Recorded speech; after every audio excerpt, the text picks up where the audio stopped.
Does China have Thanksgiving? Yes, we do. But it's not about turkey, it's about the moon and reunion. It's a very important festival. It's called Mid-Autumn Festival. Just you heard my students talk about the festival that in some way feels a little like Thanksgiving, but instead of gathering around a turkey, Chinese families gather under a full moon. What makes the night so meaningful? Why do millions of people travel across the country just to be home for this one evening? And how did a moon goddess, a legendary archer, and the mooncake all become part of the story? Let's break it out step by step.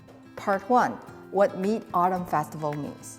First of all, let's start with the name, Mid-Autumn Festival, 中秋节. The character 中 carries the meaning of middle or center. You can see this in words like 中午, noon, and 中间, middle. The word for autumn in Chinese is 秋天, and in this case, we're using the first character 秋. A lot of holidays end with the character 节. For example, 春节, Spring Festival, and 端午节, Dragon Boat Festival. Part 2. History and Legend. The Mid-Autumn Festival has a history of more than 3,000 years, rooted in ancient moon worship. But it also tied to one of China's most famous legends, 后羿 and chang'e. A long time ago, there were 10 suns in the sky. They took turns rising each day. But one day, the 10 suns appeared at the same time.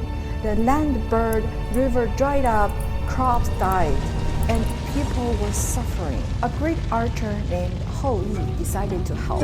He climbed to the top of a sacred mountain, pulled his bow, and shot down 9 of the suns, leaving only one to give light and warmth. The people were saved, and Hou Yi became a hero. As a reward, the Queen Mother of the West gave Hou Yi a magic elixir of immortality. If he drank it, he would become a god and live forever. But Hou Yi loved his wife Chang'e very much and didn't want to become immortal without her, so he didn't drink it and kept it hidden at home. One day, while Hou Yi was away, his greedy apprentice Pang Meng tried to steal the elixir.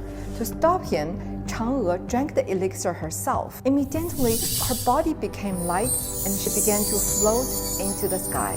She flew higher and higher until she reached the moon, the closest place to Earth. From then on, she lived alone in the moon palace. When Hou Yi returned and saw what happened, he was heartbroken. Every year on the 15th day of the 8th lunar month, when the moon was the brightest, he put out Chang'e's favorite food and looked up at the moon, hoping to see her again.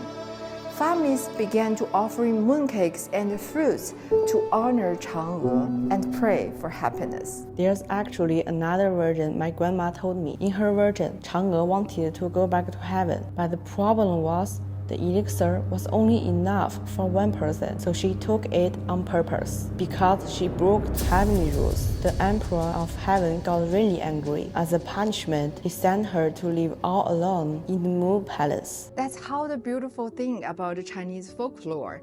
There are always multiple versions, reflecting different feelings and values.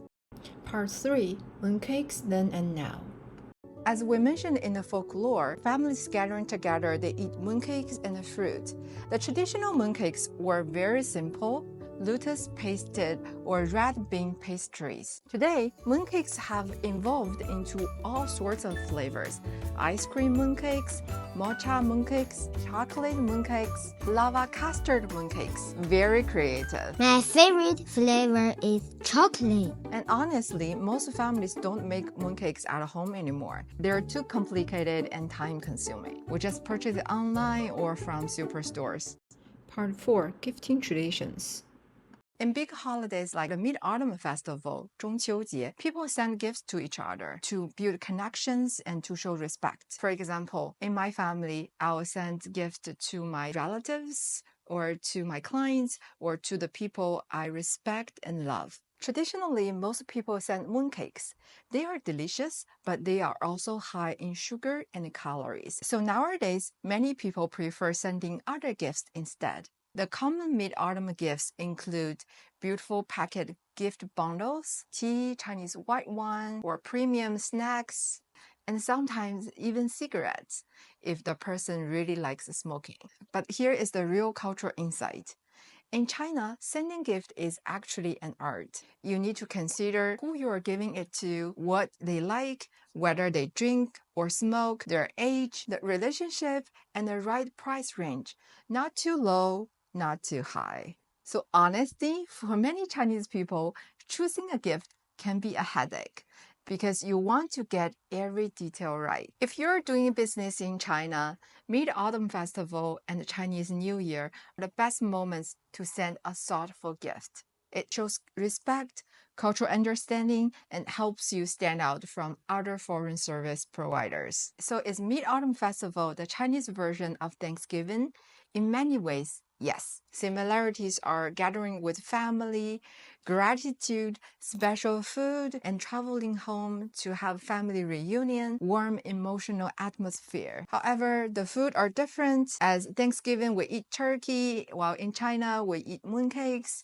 And of course, the dates are different and the historical roots are different. Today, the Mid-Autumn Festival reminds us to slow down, look at the moon, and think about the people we care about. As the Chinese poem says, 海上生明月，天涯共此时. A bright moon rises above the sea, even far apart. We share the same moment. I hope today's video showed you how Chinese culture expresses gratitude and togetherness through the Mid-Autumn Festival. Wishing you a meaningful and warm season. If you want to see more Chinese cultural videos, click here. See you in the next one.